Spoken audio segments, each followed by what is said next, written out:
The Center for Western Weather and Water Extremes, which I'll call CW3E, was created to help address challenges with Western water management because we have such big extremes in wet and dry. So what we've seen in this past 10 years in California is what people call climate whiplash. We've seen extreme droughts, some of the driest periods on record, followed up by some of the wettest periods on record. In the weather business, there hadn't been enough attention on that, in my opinion. So I came here to Scripps Institution of Oceanography to try to build up capability to do the research to understand the storms that provide the water that we depend upon or the floods that we try to protect ourselves from. So the Center for Western Weather and Water Extremes is this really great dynamic between research partnerships and applications. And so one of the things that I work closely with the team that develops the research is understand how it can be applied for water management and make the information more usable. One of the big challenges for California and the West Coast in managing water is that a ton of it comes in just a few storms each year. Those storms are atmospheric rivers, and they form over the Pacific. And when they form up over there, there's usually not as much measurements as we have for storms over the continent. That is the purpose of atmospheric river reconnaissance, is to capture, measure, and feed that into the forecast models to better predict atmospheric river landfall on the West Coast.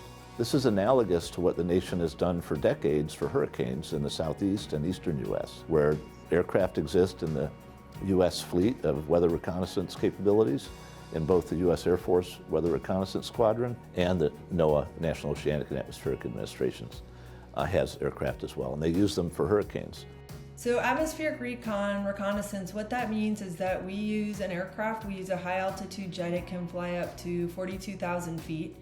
So when atmospheric river systems are coming across the Pacific, CW3, working with NOAA scientists, identify where they need us to fly and collect data. So we'll fly in front of those systems, we'll fly around those systems, and we'll collect data using the aircraft. The key sensor that we use in AR Recon is this. It's called a drop sonde. Sonde for sounding or profiling, drop because we drop it from the airplane. Parachute comes out the end, and it floats down over about 20 minutes from about 40,000 feet above ground to the ocean surface, and it radios back with sensors in here, temperature, pressure, moisture, and wind, back to the aircraft. Once it gets to the aircraft, it's then sent by satellite to a big data bucket used for weather modeling all over the world.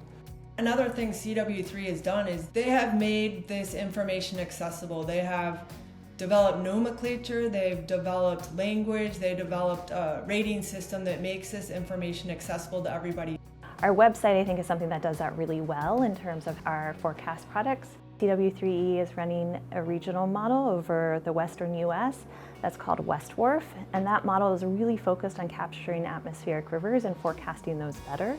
So one of the strong connections is through forecast-informed reservoir operations, and so it's this idea that water managers who have to decide when to hold water or when to release it can use forecast information to understand what they should do. With the tools that the center has developed with us, we've done a final viability assessment. We can actually show that we can store 10% more water behind the dam in a way that's safe. And that's enough water for 50,000 people for a year, every year on average.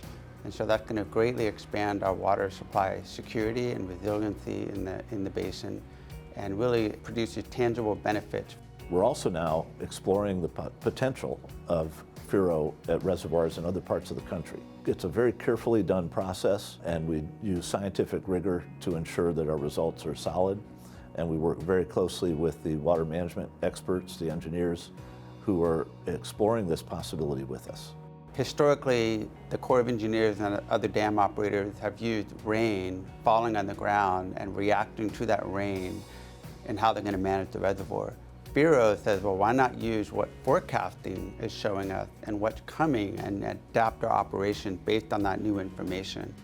I think one of the major strengths of the center is the collaborations that we build with forecasters, with water managers. So it's a very nice matching of the applied and the science that we're able to bring together.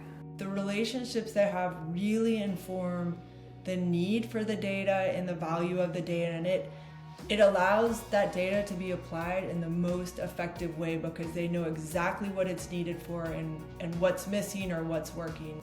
The center has grown quite substantially in the first 10 years, which is very exciting. And I will say one of the things that I think it's most powerful about the center is the great people that we have working in the center and that we get to work with in the larger water management community and also forecasting community. In coming here 10 years ago from a federal agency and starting a center at a university, one of the goals was to explore how to educate a new generation of young people in the possibilities that science creates to make the world a better place.